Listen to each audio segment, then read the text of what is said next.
Vous parlez d'identité, je voulais remercier d'ailleurs encore une fois le Sécur et Nicolas de donner l'opportunité de faire des présentations un peu out of box. Moi je suis plutôt très opérationnel et technique, mais l'identité me tient à cœur depuis presque 30 ans maintenant, et j'ai l'impression que les gens ont du mal à comprendre la notion de l'identité en tant que telle, et surtout dans notre monde numérique et full numérique à aujourd'hui. Donc oui, c'est notre bien le plus précieux. D'ailleurs, c'est pour ça que j'ai mis Gollum en arrière. Vous allez comprendre évidemment pourquoi. Je ne sais pas si le scan, oui, ça démarre. Parfait. Je me présente, je m'appelle Franck Désert, en informatique depuis 35 ans, analyste senior en renseignement cloud, renseignement des menaces et sécurité cloud, DevSec et DevSec. Ça fait une quinzaine d'années que je fais des présentations. Je suis membre du Hackfest depuis 11 ans, du comité 5 ans, et je suis team lead de l'équipe de CTF depuis 4 ans maintenant. Et aussi avec le grand plaisir de faire Polysécure en même temps avec Nicolas. Je fais les 3 phases, que ce soit sur la Red Team, la Blue et la Purple. Je suis plus en Purple depuis ces dernières années, mais par défaut, c'est évidemment mon cheval de bataille. Tout le monde me connaît sous le sigle de Phoenix pour la partie du CTF.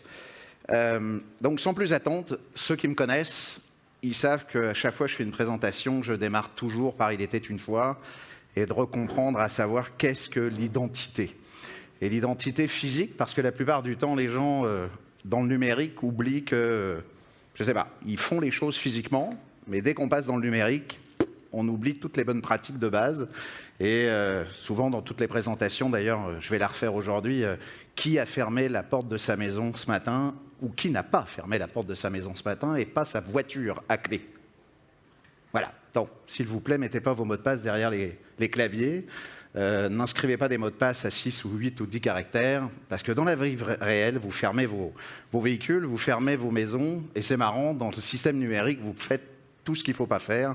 Donc c'est aussi une des raisons pour laquelle je repars sur l'identité d'origine en disant, ce qu'il faut comprendre dans l'identité, on va dire physique, c'est qu'elle est partout. On l'a dans les sciences humaines, c'est l'ontologie au niveau de la philosophie, pour l'identité de soi-même.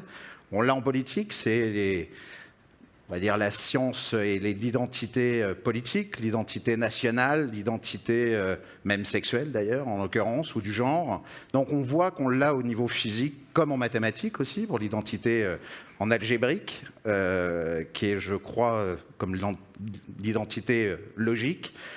Puis en droit, en administration, c'est là où on commence à rentrer dans notre sujet. On l'a aussi en entité morale, c'est toutes les entreprises pour lesquelles vous travaillez ou vos entreprises. Une entité morale et une entité juridique est là. Et c'est là où le droit de mon identité personnelle devient une identité protégée par des droits internes. Et ces droits-là permettent d'avoir évidemment, on va dire entre guillemets, un certain garde-fou pour ce qui est de l'usurpation d'identité. Et ça, c'est le sujet d'aujourd'hui. Et la partie, évidemment, du droit à se défendre, et le vol de l'identité. Et les gens confondent la plupart du temps, même en droit classique, c'est-à-dire physique, que l'usurpation de l'identité et le vol, c'est la même chose. Non, c'est pas la même chose, on le verra tout à l'heure. Au niveau technologique, c'est là où on rentre dans notre sujet de l'identité numérique, plus évidemment l'identité comme l'identité sonore, où les gens, normalement, on reconnaît la voix, vous verrez tout à l'heure qu'on a aussi cette notion d'identité avec Echo, Siri, vous avez tous sûrement du Google Home à la maison et ainsi de suite, et avec votre identité de voix, c'est lui qui permet de vous reconnaître et compagnie. Donc on s'aperçoit que l'identité en tant que telle est complètement large et fait rentrer évidemment notre sujet. D'ailleurs, pourquoi la petite photo à droite, c'est que The Prisoner of Zenda, c'est on va dire un écrivain qui s'appelle Thorpe, un écrivain anglais, qui dès 1894 a décidé de faire la première pièce de théâtre avec une usurpation d'identité. C'était la première génération de comprendre, donc ça a quand même presque un siècle et demi, là, on va dire, enfin 130 ans, de faire de l'usurpation d'identité où le roi d'un pays qui n'existait pas, donc comme le Wakanda pour les Avengers, le roi était évidemment volé, ou en tout cas kidnappé, et on prend en fait on va dire une personne dans la rue, un Anglais qui lui ressemble, et on lui met à sa place pour évidemment qu'il fasse figure le temps qu'on retrouve le roi. Donc vous voyez que l'usurpation ne date pas d'hier, et c'est évidemment ça qui va nous faire avancer. Donc, sans plus attendre, bref histoire, L'identité dans notre vie au quotidien date depuis plus de 100 000 ans, pardon. C'était au démarrage reconnu par de la joaillerie. Je suis désolé, au fait, sur certaines captures, c'est quand même en anglais. Et vous comprendrez aussi du fait que des fois, je ne pouvais pas les refaire. D'ailleurs, j'ai mis l'image vient de Trujillo. Là. Mais de l'autre côté, il y a des mots qui sont importants où la traduction en française est très mauvaise. Donc, je préfère que vous ayez les vrais termes anglais, parce que c'est comme ça qu'on arrive à les rechercher correctement, évidemment, sur le net. Donc, plus de 100 000 ans, c'était la joaillerie, donc les bijoux qui permettaient de faire reconnaître par rapport à une société quelconque. Ensuite, on arrive 2000 ans avant Jésus-Christ avec les tatouages. Les tatouages, à une époque, étaient vraiment une notion où c'est pas pour on va dire de l'esthétique, comme on peut le voir aujourd'hui, ou pour éventuellement repousser, c'est vraiment de l'actualité. Après, il y a eu évidemment les Romains, avec les premiers documents, c'est 209 ans avant Jésus-Christ.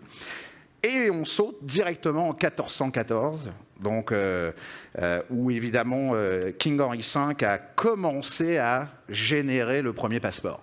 Et le premier passeport, le mot passeport, c'est passer le port. C'est comme copain, hein, couper le pain au truc, c'est passeport, c'est passer le port, c'est le sauf-conduit que les Romains avaient mis en avant. C'était le seul papier qui permettait, à l'époque, les transits se faisaient par voie maritime, et c'est comme ça qu'on faisait le transfert de voie maritime pour pouvoir le faire. Donc la falsification de la notion des passeports a commencé d'ailleurs à partir de 1500, 1600, un certain nombre de choses ont été évidemment sujetties à ça. Pareil, on fait un saut après, encore une fois, assez long de 1829, où là, c'est le ministre Robert Peel qui, lui, invente le premier numéro unique que l'on reconnaît sur tous nos papiers d'identité physique, évidemment. Pour arriver en 1814, William Henry Fox, d'ailleurs, c'est que des Anglais, hein, à date qu'on gérait ça, là. La notion de photographie dans un certain nombre de documents officiels, dont les papiers d'identité. Et on bascule seulement presque un siècle plus tard, à 4 ans près, sur l'introduction du numéro de sécurité sociale au niveau des US en 1936, du fait on va dire des arrivages énormes d'immigration qui se font au travers de la planète, surtout aux US. C'est comme ça. Et là, on saute encore une fois en 1980, avec les premières cartes de gouvernement, donc l'Allemagne, Singapour, République Tchécoslovaquie, la République de Tchécoslovaquie, l'Espagne, avec évidemment une carte d'identité telle qu'on l'entend aujourd'hui. Vous le verrez tout à l'heure qu'il n'y a pas. Puis en 2001, donc pas si loin que chez nous, hein, là on est à quoi, à 20 ans d'écart, et bien là, à cause du Patriot Act, un nouveau terme est arrivé, et ça va nous suivre pour la suite de la présentation, c'est le QIAC, le fameux Customer, le Know Your Customer, c'est-à-dire connaissez vos clients, parce que ça, c'est le Secure Trust du buzzword que vous entendez en technologie. Vous devez absolument connaître vos clients du fait que je ne veux pas être comme la HSBC, je ne veux pas évidemment, entre guillemets, blanchir de l'argent des Mexiques ou des mines d'or que je sais que ça vient de choses qui n'est pas claires. Là, on vous demande, et le Patriot Act, c'est une loi qui est aussi au Canada, et vous devez connaître absolument vos clients pour le faire. Après coup, on arrive à l'Advanced Biometric, ça a mis évidemment 2004, pour arriver en 2010, où là, la biométrie s'est élargie. D'ailleurs, maintenant, les Indiens, en Inde, l'ID system est d'office dans les cartes d'identité indiennes. Puis, je pense que vous en avez tous, un iOS ou un Android dans les mains. Vous avez évidemment la biométrie. Vous donnez d'ailleurs votre pouce digital aux États-Unis. Hein. Donc, pour ceux qui ont des problèmes de données, vos propres données perso sont évidemment là-dessus. Puis après, il y a eu l'audio, comme on le disait, Siri, Echo, Cortana. Évidemment, maintenant, le système facial avec Windows Hello ou la reconnaissance faciale qu'on a avec l'iOS au niveau d'Apple. Donc, on voit le changement qui s'effectue à ce niveau-là. Et ça fait partie aussi, en l'occurrence, vous commencez à amener une identité, évidemment, numérique. Donc, rapidement, pareil, le Canada, dans le passé, avait des cartes de citoyenneté canadiennes qui étaient délivrées aux nouveaux Canadiens.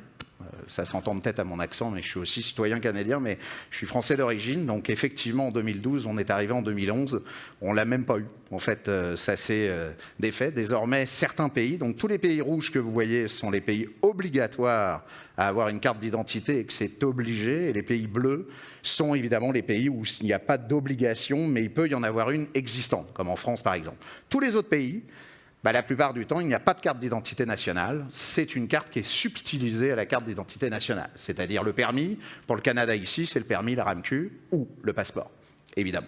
D'ailleurs, vous avez le World Privacy Forum. Je vous invite à aller voir worldprivacyforum.org.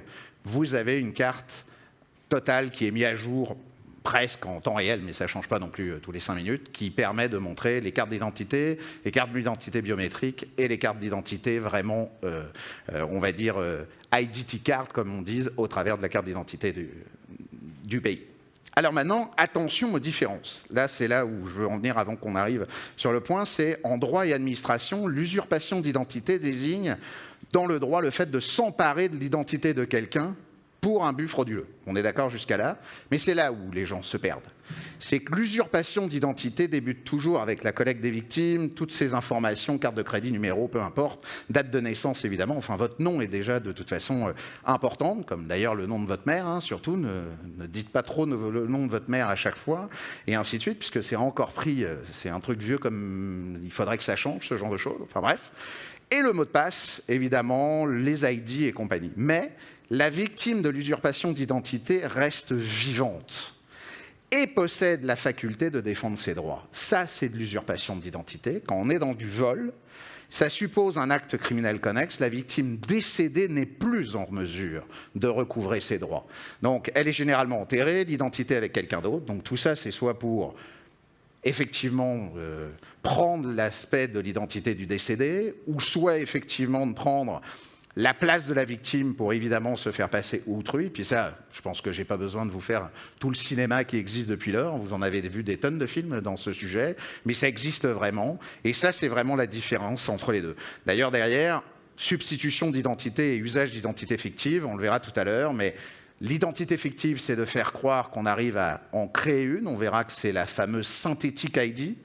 Et la substitution d'identité, c'est carrément peut-être même prendre votre place. C'est-à-dire que si j'ai suffisamment d'informations, date de naissance, les parents, l'adresse, le nom de la mère, éventuellement gérer, je ne sais pas moi, frère, sœur, puisque tout le monde a des réseaux sociaux et qu'on est capable de générer l'intégralité des données, il faut savoir par exemple en France, le droit au livret de famille n'est pas le même droit que le droit pour avoir un passeport ou une carte d'identité. Carte d'identité et passeport, c'est à peine s'il ne faut pas se faire une coloscopie avec photocopie de la totale et compagnie, sachant que le livret de famille, par contre, on rentre dans la mairie, bonjour monsieur, j'ai oublié mon livret de famille, j'ai pas perdu mes trucs, donc si vous allez en Belgique par exemple, si vous allez dans un pays, vous dites je viens de me faire voler, j'ai fait évidemment déclaration à la police, mais c'est pas vous, c'est le monsieur qui veut prendre votre place ou la dame.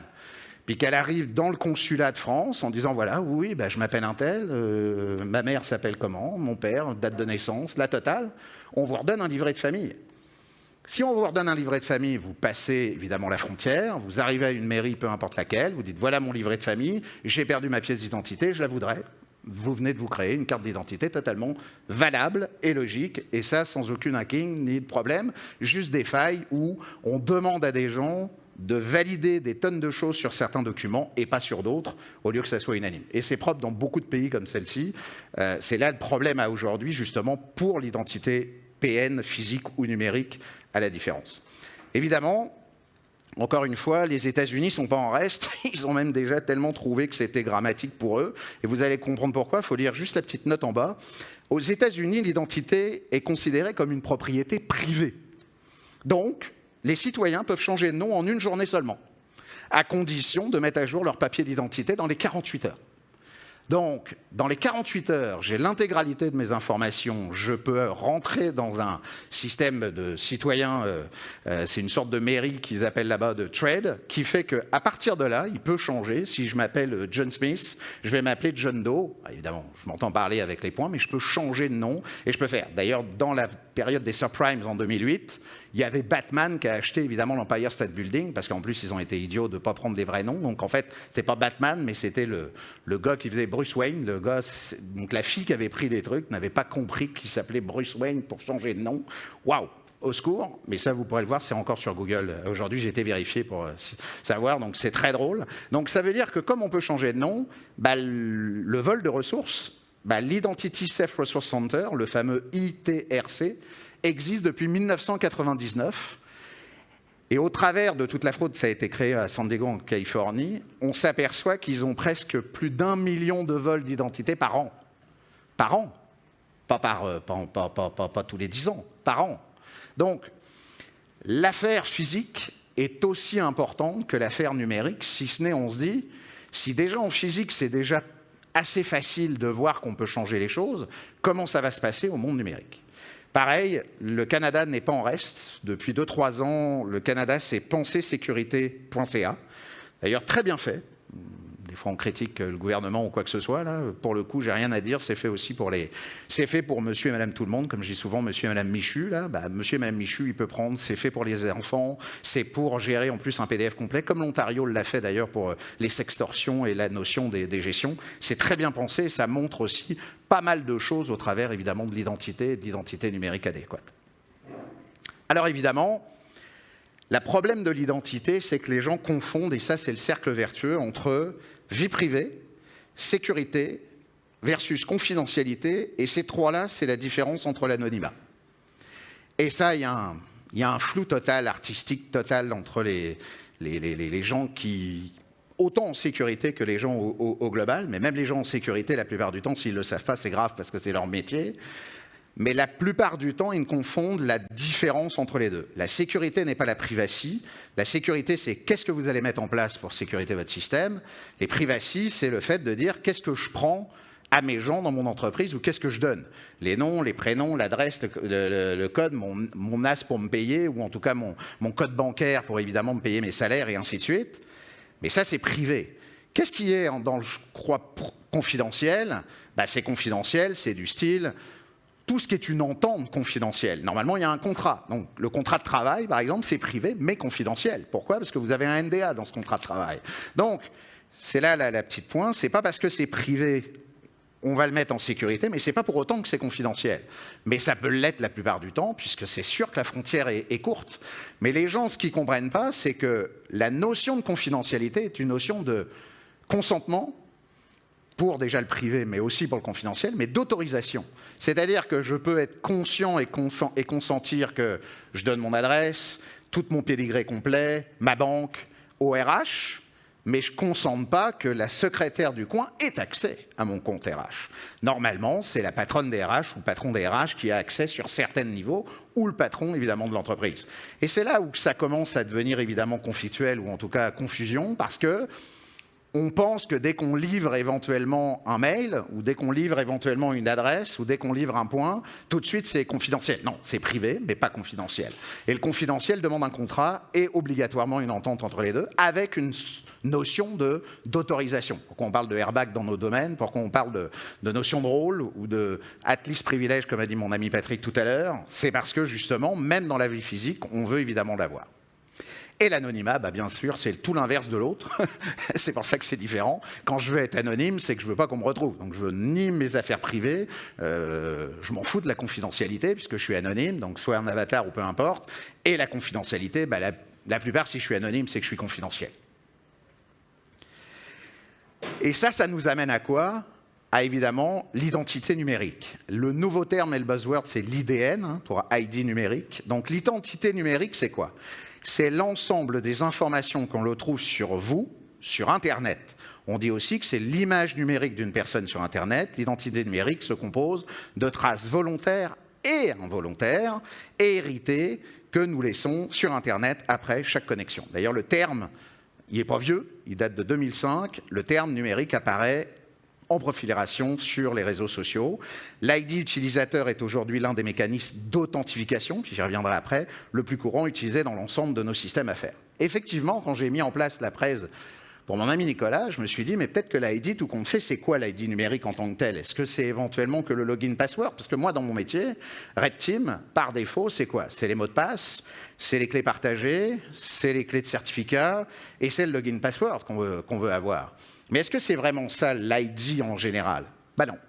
En fait, c'est là aussi où, par défaut, c'est pour ça que ça me fascine depuis de nombreuses années. Ce qu'il faut savoir au travers d'Internet, c'est que c'est vos expressions, vos avis, votre profession, les réseaux sociaux évidemment qui vont avec ça, vos connaissances, votre audience, vos certificats que vous mettez tous, on va dire en l'occurrence les blogs ou les gens avec qui vous intervenez, votre consommation, vos hobbies, et évidemment, pour finir, l'entreprise sur laquelle vous travaillez.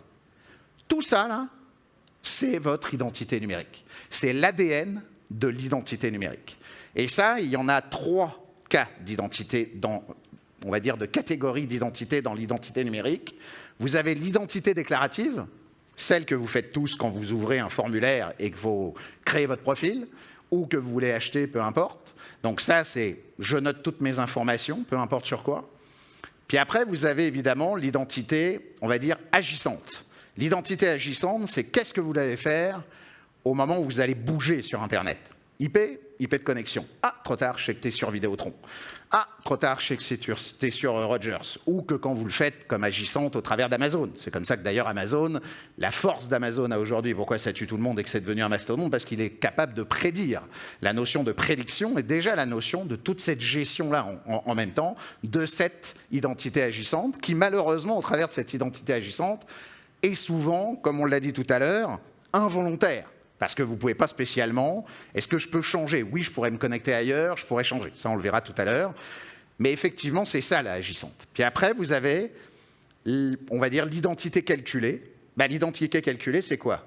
Le fingerprint. Je vais prendre la chose la plus simple. Votre browser, dès que vous allez quelque part, pour évidemment savoir que c'est vous, ben, on va voir que c'est votre PC. Pas vous en tant que personne, pour le coup, mais on va dire dans quel système d'exploitation il est, quel browser il a, dans quel contour de fenêtre avec la taille des fenêtres, quel système de fonte vous utilisez, de quelle manière vous avez été référé, et ainsi de suite. Et tout ça génère un fingerprint. D'ailleurs, le meilleur des fingerprints à date, c'est Valve.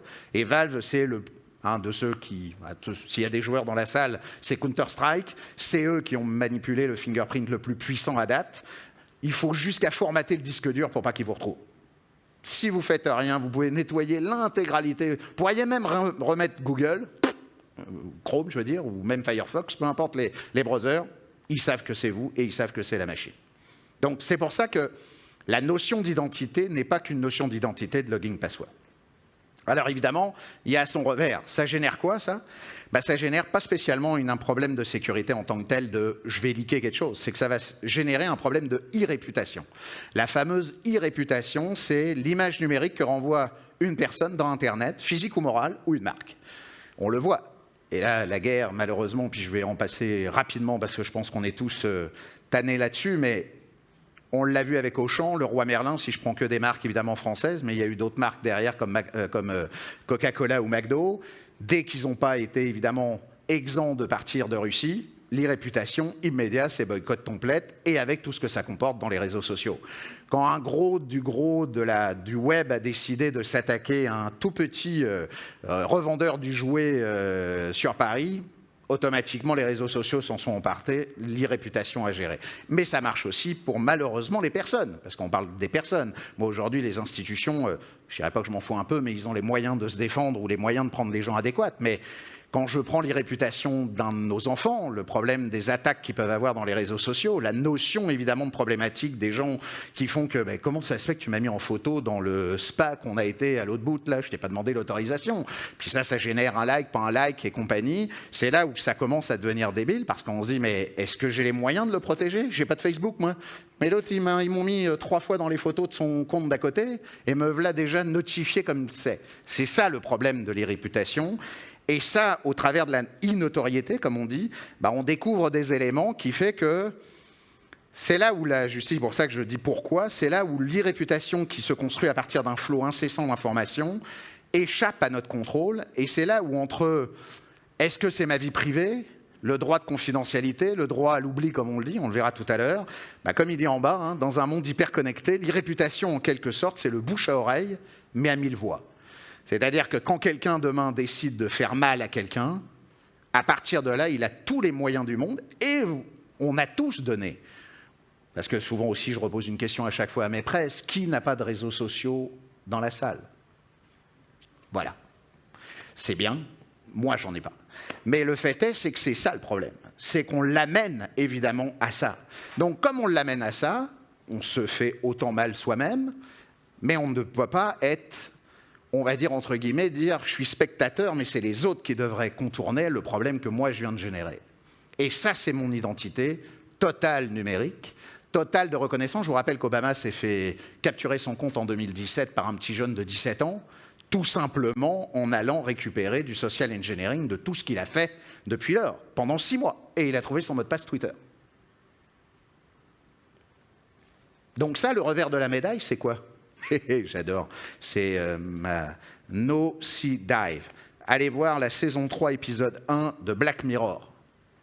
C'est exactement ce qu'on est en train de vivre. Madame Douglas, qui est l'actrice, vous la reconnaîtrez, elle joue dans Jurassic Park d'ailleurs, en l'occurrence, pour ne pas la citer, mais dans cet épisode, c'est la notion du droit de si j'ai un like ou une cote sociale en moins, je ne peux plus vivre. J'ai plus accès à quoi que ce soit. Et vous croyez que c'est si loin de nous, que c'est juste Black Mirror? La Chine vient de le mettre en place. La notion de la numérisation de la muraille de numérique, là, que la Chine décide, Xi Jinping, il n'est pas idiot. Shenzhen, mais la petite ville de 30 000 habitants à côté, là, il y a des gens, actuellement, vous pouvez faire des recherches sur Google, ils ne sont plus capables de prendre l'avion ou le train, voire même, ils n'ont plus leur passeport. Pourquoi? Parce qu'ils ont 2,7 dans leur moralité sociale. Pas traverser dans les clous, pas payer à temps les impôts, râler sur son job, et j'en passe des meilleurs. C'est ça qu'on nous demande aujourd'hui sur le passeport numérique. Puis derrière, c'est les réputations, c'est qui sont les influenceurs. Donc si on n'est pas dans un influenceur, on a tout perdu. Parce que l'influenceur peut démonter une marque comme Apple a monté complet. On l'a vu avec le Bitcoin, le Dogecoin. Vous savez, les trucs même, les conneries de papier numérique, là, 80 trucs où il ne faut pas y aller. Hein. Je vous invite surtout... Gardez plutôt les trucs dans les vrais trucs de bourse, hein, si vous voulez le faire, là, on pourra en reparler. Mais pareil, quand Elon Musk a décidé d'aller sur Dogecoin s'est pris, paf!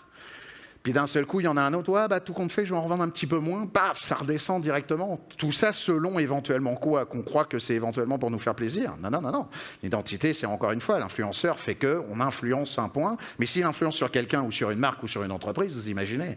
Et c'est pareil pour le bad buzz. Puis là, on voit des suicides maintenant pour les petits jeunes. On voit évidemment des problématiques que les parents ne sont pas là où il faut parce qu'eux-mêmes sont tellement déjà dépassés que les gamins... Moi, j'ai un ami, sa petite fille de 2 ans, elle a pris un bouquin, mais comme elle a vu qu'elle ne pouvait pas tourner les pages, elle a acheté le bouquin. Évidemment, elle a l'habitude d'un iPad tous les jours sous la truc, puis que ça glisse. Donc évidemment, quand elle n'a pas pu tourner le livre, c'est pas intéressant, on dégage. À partir de là, on oublie tout un point, c'est que tout ça arrive. Et l'effet Streisand, qui est l'inverse, on veut cacher quelque chose. Puis là, ça fait l'effet inverse. Là, on veut évidemment cacher les points. Puis là, tout compte fait, l'effet Streisand, c'est que tout le monde va faire l'inverse. Oh, il a voulu cacher ça. Puis là, ça remonte en buzz et là, tout le monde en parle. Donc, comme vous avez pu voir sur la dernière truc, le droit à l'oubli, le droit à l'oubli, c'est pareil. C'est la notoriété, le notarié 3.0. Qui, dans la salle, au niveau de notarié 3.0, a fait que femme ou mari a accès à l'intégralité de votre vie numérique et de votre identité numérique? Mot de passe, double code, on parlait de two-factor, multifactor, je reviendrai tout à l'heure que ce n'est pas tout à fait la même chose pour le même compte, mais qui a accès, ou si demain vous disparaissez, je touche du bois pour tout le monde, est-ce qu'elle est capable de reprendre votre compte? Est-ce qu'elle est capable de vous mettre un droit à l'oubli sur votre Facebook et pas d'avoir pendant 18 mois le fait qu'on tombe des choses sur votre identité visuelle et de dire que merde, la personne est morte, mais ça continue toujours à défiler? Le droit à l'oubli pour Google, ou si vous ne faites pas ce qu'il faut, c'est 3 mois, mais si vous ne faites pas ce qu'il faut, c'est 2 ans. Est-ce que je peux avoir accès aussi à ces mails? Parce que je peux avoir accès à ces mots de passe. Est-ce que je peux avoir accès à PayPal? Est-ce qu'il jouait éventuellement en ligne? Est-ce qu'il avait des bitcoins? Est-ce qu'il avait, je ne sais pas moi, des jeux points? Si vous n'êtes pas fait ce genre de choses, certains notaires ont déjà le fait. Le notaire 3.0, c'est ça. C'est plus faire un testament physique sur son identité, mais c'est sur l'identité, évidemment, numérique. Alors évidemment, tout ça, pour les statistiques, c'est important, c'est que là, vous avez, je l'ai pris en avril 2021, malheureusement, je ne l'ai pas retrouvé, et la compagnie, tout de suite, l'a pas mis à jour en fin d'année, mais grosso modo, on voit quand même que c'est évidemment presque toute la planète qui est connectée, évidemment, sur le net. Vous comprenez, le 1000 voix. Là, justement, au niveau de janvier 2022, on est 7,9 milliards, il y a 5,3 milliards, donc 67% de la population qui ont un unique téléphone. Vous vous rappelez, vos téléphones que vous avez, où vous mettez vos empreintes digitales, votre face et l'identité visuelle et de tout ce que vous faites avec. Donc c'est quand même 5,3 milliards. On est 4,9 milliards à utiliser Internet à tous les jours, 62%. Et pour les actifs des médias sociaux, c'est ce que j'adore, c'est que c'est 62% sur Internet, mais 58% sur les réseaux sociaux. Donc ça veut dire qu'on a à peu près 4%, peut-être les professionnels ou les gens qui ont compris qu'Internet n'était pas non plus un déversoir, mais en tout cas, ça donne évidemment l'efficacité de tout ce que je viens de dire au niveau de l'identité et de gérer. Et ça fait que, vous voyez, je vous ai entouré en rouge, le temps moyen, incluant évidemment le travail, mais le temps moyen par jour pour les Canadiens, c'est 6h26 sur son écran, peu importe lequel. Et ça engage évidemment tout ce qu'on vient de dire depuis le départ au travers de l'identité visuelle, puisque comme on vient de dire, la fameuse identité agissante. Si vous agissez pendant 6h26 tous les jours que Dieu fait, et avec l'intégralité de vos devices, je sors de la voiture, je pose le téléphone, je prends l'iPad, je prends l'iPad, je prends le PC, je prends les points avec les IP différents et compagnie. Croyez quoi, l'identité numérique, elle est comment? On sait déjà si un tel va être éventuellement avec son téléphone ou elle est déjà avec son PC ou qu'elle a éventuellement rentré, elle rentre à peu près entre 5h38 et 6h10. Donc je pense que les pubs Amazon devraient passer à ce niveau-là pour le faire et ainsi de suite et ainsi de suite. C'est pas que pour faire du mal. Mais en tout cas, ça prouve que derrière, les stats sont tellement importantes que l'usurpation d'identité révèle un problème qui s'aggrave parce qu'au XXIe siècle, pour l'identité numérique, c'est le point majeur à date pour nous perso. Là, vous êtes ici pour voir Sécure à titre professionnel, mais tout ce que je viens de vous dire à titre professionnel s'attaque à vos familles. Enfants, parents, grand-mères, poissons rouges et chiens. C'est tout le monde. Vous verrez pourquoi les chiens tout à l'heure, j'en fais exprès de le dire. C'est souvent... Bon, je ne vais pas vous spoiler avant. Donc, évidemment, plus les années sont numérisées et transférées sur les serveurs connectés, plus les notions d'usurpation, évidemment, sont faites, puisqu'on a accès à l'information. Donc, les internautes, et je me permets au fait que les slides sont aussi pas mal écrits, parce que je vais évidemment le procurer à Nicolas, qui fera que ça sera aussi un aide et un outil pour vous à faire. Et étonnamment, Javelin et Stratégie Research a constaté que les acheteurs en ligne qui étaient prompts à identifier une tentative de fraude, 78% des victimes sont capables de détecter la fraude en une semaine. Qu'est-ce que vous a dit Patrick tout à l'heure avec Louis? C'est une attaque en 24 heures, en une semaine. C'est sûr que quand ça touche vos compagnies, vous n'en avez peut-être rien à secouer, mais quand ça touche éventuellement votre compte d'épargne ou votre contraire, ou la TD, ou BNC, ou peu importe, la revenu royal, ça va évidemment faire un peu plus mal. Donc c'est là qu'il va falloir évidemment faire attention. Et étonnamment, comme vous avez vu, malheureusement, les consommateurs ne semblent toujours pas être prêts à être proactifs pour sécuriser leurs données personnelles. Vous avez tous fermé votre maison et votre voiture aujourd'hui. Je ne comprends pas, là. À chaque fois, je pose la question, pourquoi vous ne faites pas la même chose avec vos données personnelles? Pensez que c'est numérique? Comme les méchants qui sont derrière leur écran et qu'on pense qu'on ne va jamais les retrouver? C'est ça, hein? Mais là, les hackers, ils se mettent à cœur joie et les grosses sociétés qui ont les leaks, que vous n'êtes pas responsable, je parle que si vous n'avez tous pas vécu dans une grotte, vous avez su tous les leaks qu'on a à date, même au Canada, au travers des mots de passe. Donc, je ne vais pas remettre le poids sur mes amis de la fameuse banque verte, mais je ne vais pas dire le nom, mais la banque verte a fait que c'est 4,9 millions de nos données qui sont sur le dark web, et qu'éventuellement, on a Revenu Québec qui a fait la même chose, qu'on a éventuellement d'autres ministères qui ont fait la même chose, et que même Linkit, qui aujourd'hui est le meilleur en fait hack qui a été fait, parce que leur hash était évidemment, leur modèle de hashing était pourri, que évidemment on a à peu près 94% des comptes qui sont valables en termes de correspondance de mots de passe avec les hashes et avec les hashes tournés. Donc, je ne comprends pas pourquoi les gens ne prennent pas en compte et en conscience que leurs données personnelles en identité numérique est aussi importante, si c'est même pire, que leur identité physique à aujourd'hui. D'ailleurs, la FTC, la fameuse Federal Trade Commission, révèle que l'usurpation d'identité représente la plus grande partie des fraudes, avec 29,39% de toutes les escroqueries signalées en 2020. Il y a 2 ans, je n'ai pas eu les chiffres 2021. Et la FTC a également fait état d'une augmentation de 73%. Regardez, entre l'année de 2019 à 2020, c'est près de 1,4 million d'incidents. Qu'est-ce que je vous ai dit tout à l'heure? Correspondant à 650 000 en 2019. Pourquoi? Parce qu'on donne tout. On donne tout. Donc les âges Désolé s'il y en a certains qui sont dans ces âges-là. C'est les millénaires, hein, 30, 39 ans et 40, 49 ans. C'est ceux-là, puisque c'est ceux-là les plus connectés la plupart du temps à titre professionnel ou à prendre moins. Puis comme vous le voyez sur le imposteur scam, c'est lui qui est le plus haut. Le phishing, le clicker fou, le gars qui pense que tout est gratuit et que c'est super et qu'on va cliquer. Hein. Quand c'est gratuit, je vous rappelle, c'est vous le produit. Puis de l'autre côté, quand c'est trop beau, c'est évidemment pas possible. Alors évidemment, le leakage, les data leakages se font par intentionnel threat, donc des menaces intentionnelles ou des menaces inadvertantes, avec de l'accident de phishing, ça existe, configuration erreur, suivez OWASP, improper encryption, suivez OWASP, et les lost computers où les privilèges abusent. Combien il y a de gens encore qui mettent que leur computer n'est pas encore verrouillé avec un mot de passe fort ou un mot de passe qui pense que d'avoir le mot de passe sur Windows ou sur Linux, moi, c'est pas grave, si je perds mon PC, c'est pas important. En quel honneur? Je prends le disque dur, je l'extrais, je le mets à l'extérieur, j'ai accès à vos données, même si je n'ai pas accès à Windows. Ah, mais vous l'avez chiffré. OK, bon, on va le chiffrer, mais avec le BIOS, je peux quand même le défaire. Parce que tout compte fait, le BIOS, il y a des systèmes qui permettent de recouvrer. Il faut vraiment chiffrer avec BitLocker ou avec certaines affaires. Mais est-ce que ça, à titre même perso, vous le faites? Mais pourtant, vous travaillez avec aussi vos appareils perso. Et c'est aussi vos données personnelles en même temps. Non, on le fait à titre professionnel, mais rarement à titre perso. Puis derrière, c'est ça qui est complètement aberrant. En moyenne, chaque mois, c'est 4800 sites web qui sont compromis par un formjacking. 4800 sites web. Les canary tokens, les canary phishing. Les canary phishing, c'est le fait que les clouds publics à aujourd'hui, comme Microsoft, Google et compagnie, permettent pour faire le développement de générer une sorte de pré-prod ou de pré-dev pour pouvoir gérer justement une notion de dire bah tiens, je vais faire comme si tu te connectais sur 365. Vous croyez quoi? Que c'est pas accessible pour les méchants? Les méchants vont dire bah non les gars, ça on va vous les laisser pour les gentils, nous on va faire autrement, hein. Je vous promets, on va le faire autrement. Ah non, les méchants ils ont accès au cloud public, ils ont accès comme à tout le monde à faire. Microsoft aujourd'hui il est dédié à 12% de ransomware dans son putain de cloud public. Amazon c'est 18%. GitHub il renferme pas loin de 23% de code malveillant. Vous croyez quoi?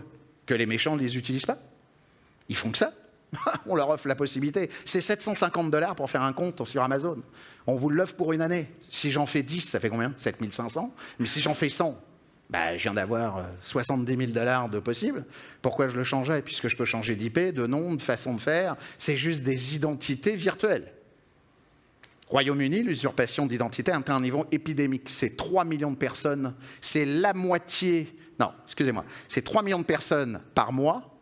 Et en une année, c'est au moins 49%, donc c'est une personne sur deux au Royaume-Uni qui s'est fait frauder, peu importe comment, son identité, autant physique que numérique. Les données de carte de crédit volées que je disais tout à l'heure, ou le fameux data leak des dark web, ça se vend 0... Ah bah ça se vend 50 sous sur le dark web. Une identité canadienne à aujourd'hui sur le dark web, c'est 21,50 $. C'est pas cher, hein, pour une identité complète. Donc là, on verra comment on fait pour une identité complète après. Le piratage des comptes a augmenté de 72%. 40% des piratages surviennent dans les 24 heures. Patrick, je te le confirme. Et les enfants, maintenant, sont souvent victimes d'usurpation d'identité. Pourquoi? Vous croyez que les jouets ne sont pas connectés non plus? Que la poupée avec la caméra, elle ne la voit pas? Que comme au Black Hat, il y a 3 ans, le gars qui a démonté une des poupées de Jouet Club n'a pas pu monter le garage en faisant mine que c'était, il a hacké la porte de son garage? Vous croyez quoi? Que c'est super protégé parce que vous pensez que la boîte de jouets a suffisamment de moyens pour dire oh, on va appeler Patrick puis on va faire le top 10 de l'OASP sur nos jouets. Génial! Bah super, enfin quelqu'un qui écoute. Patrick? Parce que moi, comme j'ai dit à Patrick tout à l'heure, moi, le top 10, ça ferait... La première présentation que j'aurais fait, c'est putain, écoutez-moi, une bonne fois pour toutes, ça fait 20 ans que je le dis, le top 10. Ben, c'est pour ça. Ces clients-là, on fait comment, hein? Ben, c'est ça. Alors, évidemment, usurpation et vol d'identité, comme on l'a dit, débute toujours par une collecte de renseignements personnels sur la victime. C'est évidemment très, très fort parce que c'est le numéro de téléphone, la date de naissance, je vous rappelle, hein, les familles, les trucs classiques, c'est ce qui permet, évidemment, de récupérer tout ça. Puis, comme je l'ai dit tout à l'heure, avec évidemment les victimes décédées, c'est le vol qui se prend... je préfère le remettre en place, mais vous pouvez défendre vos droits à ce niveau-là quand vous êtes en usurpation. Alors comment font-ils? Des renseignements, les principaux renseignements personnels qui sont bien. Puis on va voir si c'est difficile à les trouver. Non complet. Ben non, vous les avez tous sur votre carte. Vous avez vu que moi j'ai retourné ma carte? Donc non complet. J'ai déjà le non complet. OK. Donc la boîte, bon, c'est vrai que je présente, je triche, hein, je me suis présenté tout à l'heure, c'est vrai. Mais là, je suis avec du beau monde, tout compte fait. Merci Nicolas. T'aurais pu mettre, je sais pas moi, John Doe, John Wick ou un truc du genre. Enfin bref. Date de naissance. Après, selon les cheveux blancs, les gens, les machins, c'est facile. On peut éventuellement, adresse résidentielle, on peut suivre. Adresse électronique. Oh purée, j'ai fait un contact. Bah donne-moi ton adresse, je vais t'envoyer la presse. Bref. Les mots de passe, non, ok. Tu rends ce numéro social. Le numéro de RAMQ, facile à calculer. Il est évidemment en ligne. Et si je connais vos 2-3 premières lettres, la date de naissance, je peux calculer les 2 chiffres évidemment derrière. C'est assez facile. C'est comme les cartes de crédit. Hein. Vous savez que c'est quand même un calcul qui se fait avec la formule LUN. Hein. LUN, L-U-H-N. Vous verrez, c'est assez facile pour savoir si c'est une Visa, une Mastercard ou peu importe. Signature manuscrite, surtout, hein, quand les RH vous demandent une signature manuscrite en PNG, puis envoie-moi-le, je vais te signer la feuille, s'il vous plaît. Faites pas ça. Les numéros de passeport, on l'a vu, le numéro de permis. Le numéro de permis, on vous a demandé éventuellement une pièce d'identité. Qui vous dit qu'il n'y avait pas une caméra? En France, ça a été ça. Un gars avait fait un truc avec son pied. Donc à chaque fois qu'il demandait les cartes pour payer, oui, venez payer. Payez au comptoir. Le mec, il voulait même pas lâcher sa carte, pas de problème. Au moment où il payait, il mettait sa carte, pouf, et il avait la clé. Oh mais attendez, je voudrais voir votre signature, parce que je suis pas sûr que ça soit vous. Hop, il la tournait, pouf, il avait ses CV. Nickel, on a la totale. Non, j'ai pas beaucoup hacké là, hein. C'est pas vraiment très compliqué. Donc évidemment, en volant votre portefeuille, votre sac à main, en fouillant vos poubelles, les poubelles. Moi j'ai une caisse à la maison, d'ailleurs, ça enquiquine ma femme tellement depuis longtemps, mais elle est restée depuis 32 ans, donc je me dis que je l'enquine plein de pas souvent, mais mon pote n'est pas là, mais c'est brûlé à chaque année. Tout ce que j'ai décidé qui est fait, tout va dans cette bannette. Et une fois par an, je vais chez mon pote à Saint-Brigitte-de-Laval et on se fait un super feu de camp. En plus, c'est cool, on boit un coup, on peut faire des guimauves, on brûle des choses qu'on en a rien à secouer, on fait attention de ne pas garder d'historique là-dessus et on brûle tout. Comme ça, en brûlant tout, on ne fouille pas les poubelles, on ne fait pas de choses qu'on donne à quel que soit, parce que ça dépend contre qui vous vous défendez. J'ai pas proposé où je me défends contre un État, mais je me défends contre des gens qui font qu'au bout de 20 ans, 30 ans, 40 ans de bons et loyaux services, vous n'avez pas envie que quelqu'un puisse éventuellement dire lui, la madame elle joue avec une Audi, lui il a une Acura, l'autre ils ont une grosse baraque et autres. Bah, je pense que les poubelles vont être rentables quand même. Donc c'est ça qu'il va falloir évidemment faire attention. Bon.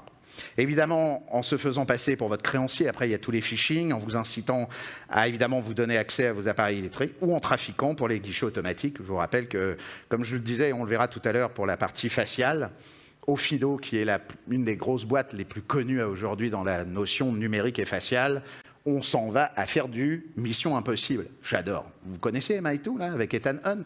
Vous savez, le gros machin qui fait qu'ils font leur dessin, puis hop, ils mettent les masques. Ben, on croyait que c'était filmé, ça. C'était fait. Non, Ofido, ça y est, depuis 2 ans, les nouveaux systèmes pour passer le système facial, les mecs, avec les imprimantes 3D et les nouveaux flex, donc le fameux TGEG, qui est le petit filin qui vous permet, ben, ils créent les masques à la tête de la personne. Au lieu de mettre maintenant les photos, ou au lieu de mettre en 2D, on va créer les masques et on le passe directement pour avoir au moins la texture d'en haut des cheveux et compagnie, parce que maintenant les systèmes sont de plus en plus sophistiqués, et de vous faire passer évidemment le système. C'est cool. Alors évidemment, oh pardon, je suis passé de l'autre côté. Évidemment, il n'y a pas que ça. Il y a aussi la fraude de l'échange de la carte SIM, qui évidemment aujourd'hui, encore une fois, est peu connue, ou en tout cas connue par les professionnels et moins par monsieur et madame tout le monde. Mais la stratagème du piratage, c'est qu'avec l'usurpation d'identité et avec tous vos données personnelles, allô Vidéotron, bonjour, j'ai perdu ma carte et ma SIM, elle est tombée dans le truc. Oui, bah, je m'appelle un tel, machin. Oui, le nom du truc, il vous pose quoi? 2 questions. Vous êtes assez probant. Écoutez, oui, la femme s'appelle un tel ou le truc. Vous pouvez me renvoyer une SIM? Pas de problème, c'est du swapping. On vous renvoie la SIM. La SIM, vous la contrôlez, vous avez votre téléphone, on met le téléphone, et qu'est-ce que vous faites avec votre téléphone? Ah oui, tout à l'heure, Patrick, tu m'as dit, two factor. Ouais, mais vous avez le téléphone. Vous avez la SIM, donc vous avez accès. Donc là, après, il installe tous les services que vous pouvez installer, Gmail, Hotmail, tous les comptes, peu importe. Puis là, bah, j'ai oublié le mot de passe. Oui, pas de problème, bonjour, je fais un petit push sur votre téléphone. Oui, bah, j'ai la SIM, je peux. Et ça, aujourd'hui, au Canada, depuis le mois dernier, c'est 650 000 swapjacking qui a été fait.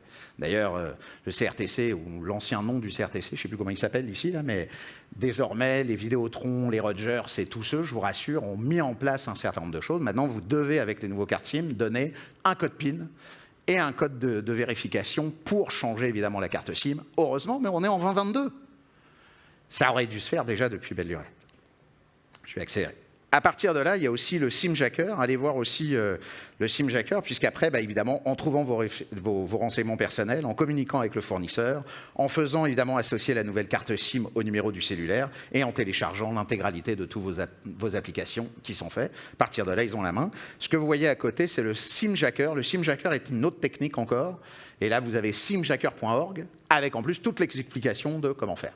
Donc, si les gars n'ont pas protégé suffisamment, vous pourriez éventuellement en spolier quelques-uns. Alors, quelques expériences vécues par des proches, et rapidement. Donc, comme je le disais, qu'est-ce que le vol d'identité synthétique ? Le vol d'identité synthétique est la création d'une identité fictive à l'aide d'éléments fabriqués ou valides, tels que le numéro de sécurité sociale, le nom, l'adresse, les dates de naissance. Les fraudeurs s'emparent d'une grande partie de ces données personnelles par le biais de tout ce qu'on a vu. Les fraudeurs à l'identité synthétique fusionnent sur les données personnelles réelles et fausses des consommateurs pour créer une nouvelle identité. Donc, en gros, j'ai l'identité de madame tout à l'heure, je prends l'identité, je mets la photo de quelqu'un d'autre à la place. Je vais évidemment aller dans une autre province, je vais dire que j'ai perdu telle et telle identité, je me crée des identités possibles. Alors vous allez me dire comment ? Le truc est simple, c'est que voilà comment on le fait. C'est Crédit Karma, par exemple, ou Borrowell, ces espèces de totaux de sociétés qui sont une canadienne et une américaine, passent par l'une TransUnion et l'autre passe par Equifax. Sauf qu'ils se sont dit, moi la cote de crédit, je te la mets gratuite. Waouh, ok, mais comment tu fais ? C'est simple, tu me donnes les renseignements personnels de base. Ton nom, ton prénom, ton mail. Donc là, évidemment, je mets nom, prénom de quelqu'un que je connais. Monsieur Robert Mammouth, avec son mail que j'aurais créé qui s'appelle mammouthR@gmail.com. De là, il faut juste la date de naissance et le nom de jeune fille de sa mère pour crédit. Et Borrowell, il demande juste la date de naissance, soit de la personne, le nom de jeune fille de sa mère et l'adresse de sa mère, ou l'adresse des parents. Parce que ça, c'est une supplémentaire. Dès que vous avez fait ça, ça y est, le compte est créé, et là, il vous sort la cote de crédit. Parce qu'il y a des boîtes comme Refresh Financial et Co, qui sont des sociétés qui permettent de créer des cartes de crédit virtuelles, vous demandent simplement, comme vous le voyez en bas, mais prends ta carte de crédit free, puis en plus ça marque, cela ne touchera pas mon crédit. Non, la vérification de code de Crédit Karma est juste une interrogation, ça ne bouge pas votre code. Donc là, le fait est, c'est que par défaut, les gens le font pour savoir si l'usurpation d'identité est viable, parce que si vous avez une cote de 460, évidemment, ça ne va pas être cool, mais si vous avez une cote de 800, c'est sûr qu'ils vont se faire plaisir. Et dans le cas de mes amis proches qui est fait, ça vient souvent du leak de la boîte verte. Le leak de la boîte verte ont fait qu'ils ont été, par exemple, un de mes amis, c'est Winnipeg, il s'est fait ouvrir un compte à la CIBC, donc ça a été refusé. Ça a démarré ensuite par un compte à TELUS, qui TELUS l'a rappelé, ça a été refusé. Qui derrière l'autre, il a continué pour essayer, donc là, ça y est, c'est l'engrenage qui démarre. Donc, qui a démarré à dire, je voudrais une location. Donc le gars a décidé aussi de voir s'il pouvait pas se louer un appart pendant un week-end. Pareil, ça a été aussi rappelé et fait. Donc ça, c'est à chaque fois la vraie vie qui revient. Vous devez déposer plainte à la police, vous devez déposer plainte à la loi antifraude, vous devez avoir évidemment un certain nombre de choses à faire en termes de vos choix. C'est dramatique, honnêtement. Puis après, il y a aussi une de mes amies qui s'est fait avoir, elle n'est pas fière, mais s'est fait avoir aussi par un deepfake, où le deepfake, vous savez, on vous soutire de l'argent, pas par le deepfake, mais on vous soutire de l'argent la fameuse fraude amoureuse, comme on dit. Mais là, au lieu d'être amoureuse, c'est une deepfake parce que les notions de machine learning et de gestion de face pour se faire passer pour quelqu'un, c'est ce que lui faisait passer à Tinder, ou en tout cas au service de points, et c'était en fait quelque chose qui était complètement 3D et illusoire. Et par contre, le gars existait parce que c'était un mec en Inde avec Pakistan ou je sais pas quoi, chirurgien et autres, mais le type, c'était un mec de 20 ans au Congo, au Sénégal, en Afrique, qui faisait ça à distance. Donc, comment se protéger ?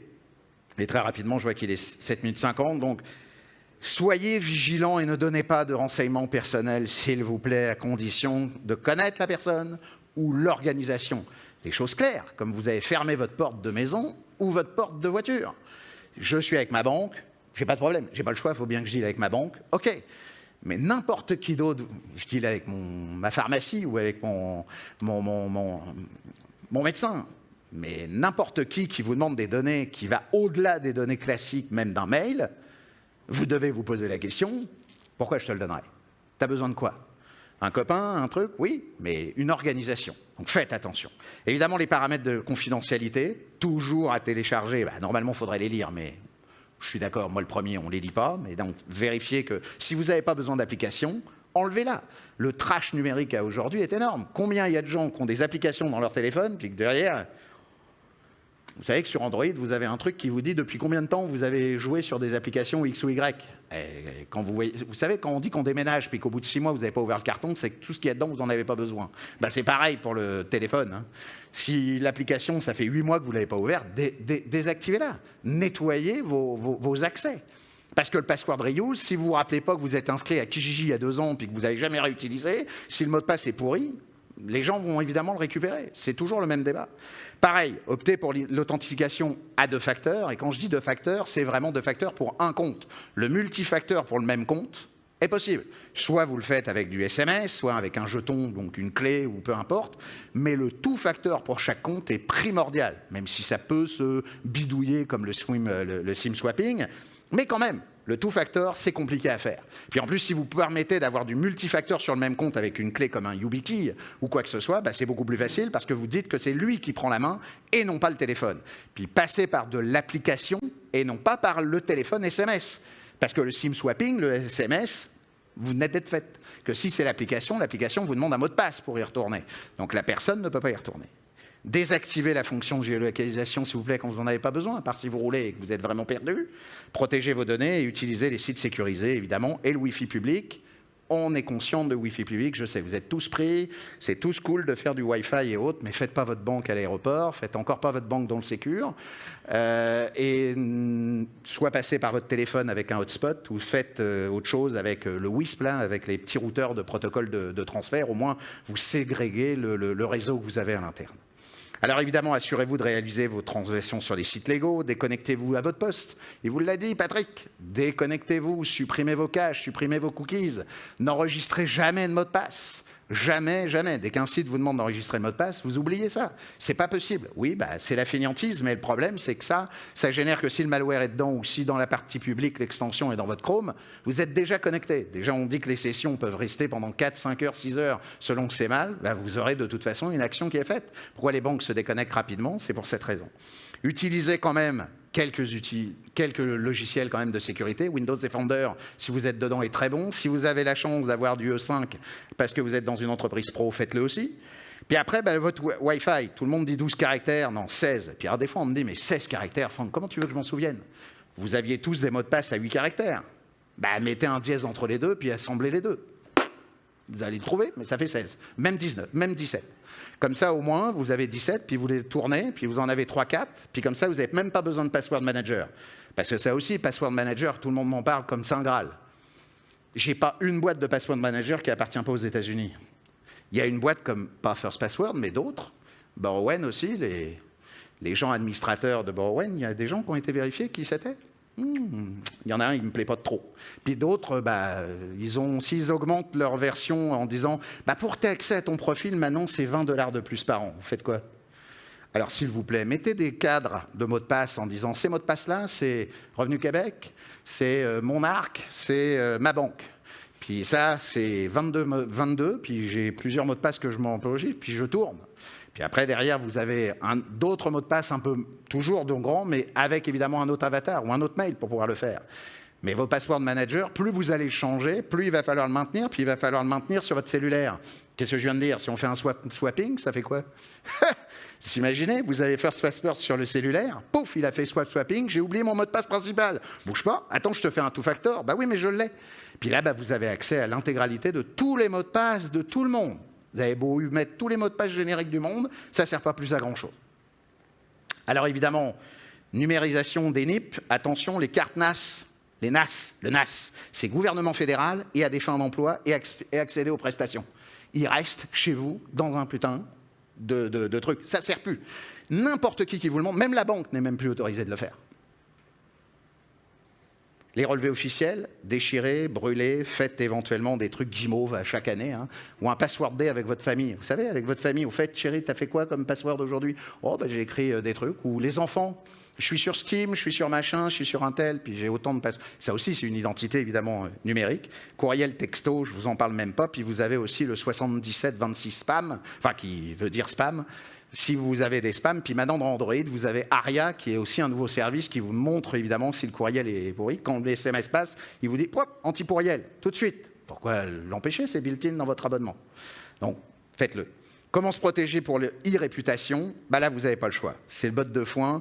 Il faut toujours être en veille, faire le ménage. Si vous êtes des pros là-dessus et que vous êtes en professionnel, vous n'avez pas le choix de vous faire connaître sur des blogs et des forums spécialisés. Vous devez anticiper.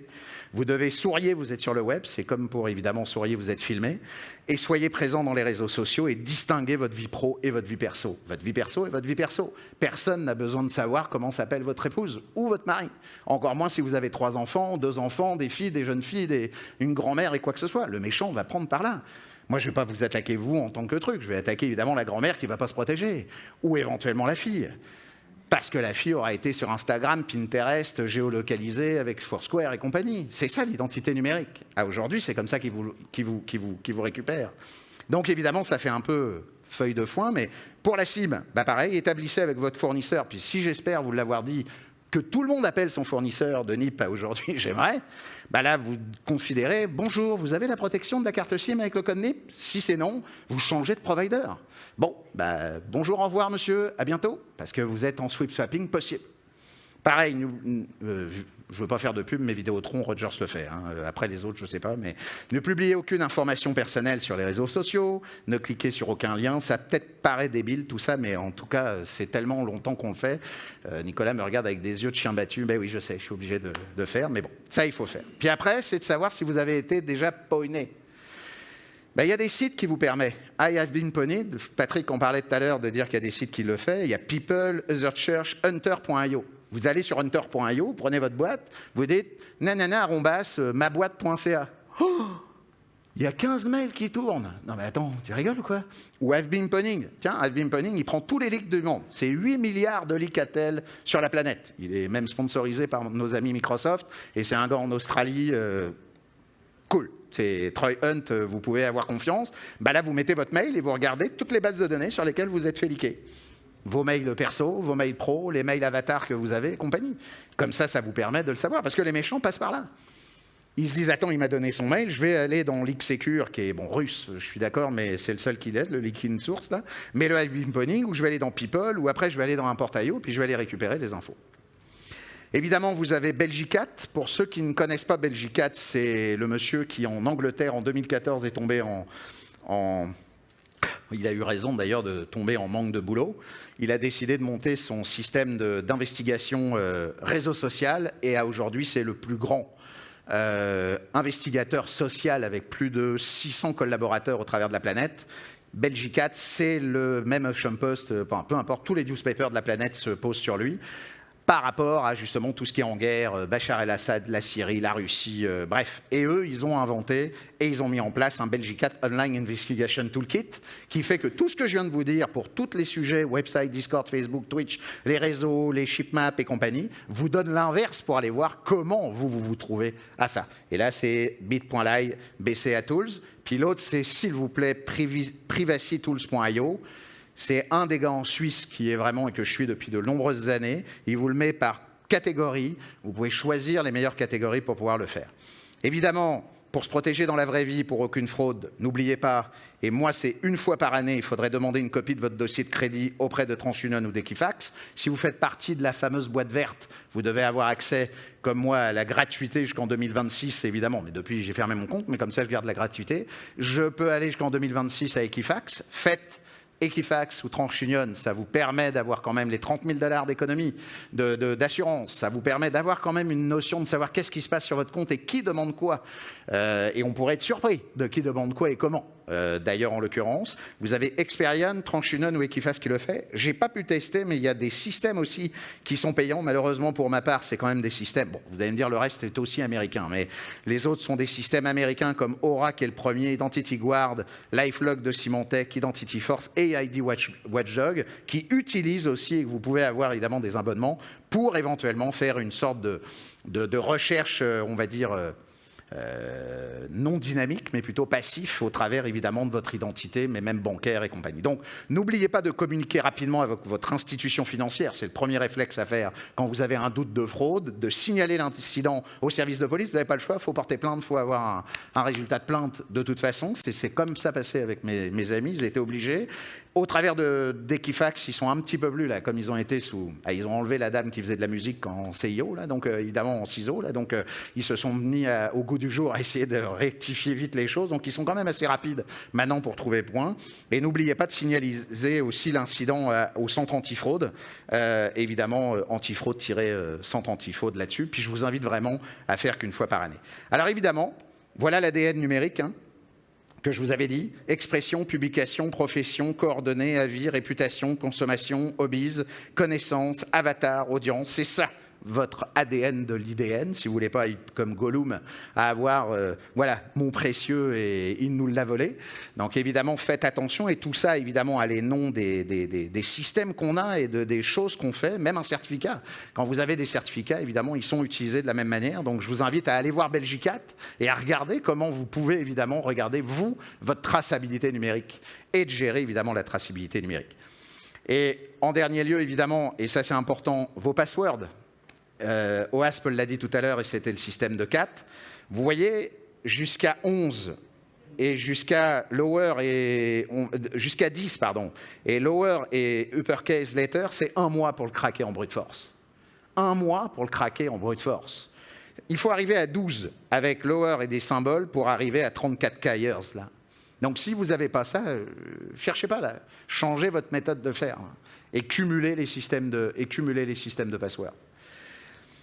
Évidemment, il ne faut pas faire comme nos amis de la Covid et nos amis du ministère, à garder évidemment le mot de passe Wi-Fi derrière. Et pourquoi je parlais du chien tout à l'heure, c'est qu'on ne comprend pas pourquoi, c'est que tous les mots de passe, c'est à 33% le pet name. Donc comme dit la blague, mince, quelqu'un a découvert mon password, il faut que je renomme le chien. Bon, évidemment. C'est vrai que c'est con, il faut renommer le chien. C'est bête, mais évidemment, faites attention à changer vos passwords et à ne pas prendre des passwords qui sont trop poisson rouge, chien, enfant, femme. Non, mettez un truc que personne ne peut savoir, à part le fait de votre notaire et votre mari ou votre femme, selon un certain critère, pour que si vous arrive malheur, il y a quelque chose. Vous vous rappelez, en mode professionnel, on dit qu'on doit marcher en péritus et qu'on doit marcher en double. Pourquoi on ne le fait pas dans notre vraie vie là ? C'est ça qui est complètement aberrant. On ne le fait pas dans notre vie publique et privée, on le fait dans la vie professionnelle, mais pas privée. C'est pas normal. Donc évidemment, si vous ne voulez pas que Gollum se refasse les dents, tout facteur absolu, on change évidemment ces mots de passe, on gère évidemment les choses, et puis derrière, on fait attention à toutes les mauvaises choses, comme vous le voyez, hein, back-end, front-end, l'identity safe au début, plus safe, évidemment, prenez pas, s'il vous plaît, les Huawei ou tous les trucs chinois, hein, on est bien d'accord, même M. Zuckerberg a mis des choses, donc vous êtes tous sur Facebook, mais même lui, il a planqué son micro et sa webcam. Et comme disait l'armée, avec les suffragettes, nos suffragettes canadiennes, nos petites madames qui étaient évidemment au front de guerre en Deuxième Guerre mondiale. Deuxième Guerre mondiale, ça fait 100 ans. Le silence égale la sécurité. Tant que vous ne faites pas de bruit, vous êtes sécure. Continuez. Bienvenue au Hackfest 120-22, je vous attends en nombre. Et en tout cas, je vous remercie d'avoir évidemment m'enduré pendant cette heure. Merci à vous. Merci Franck.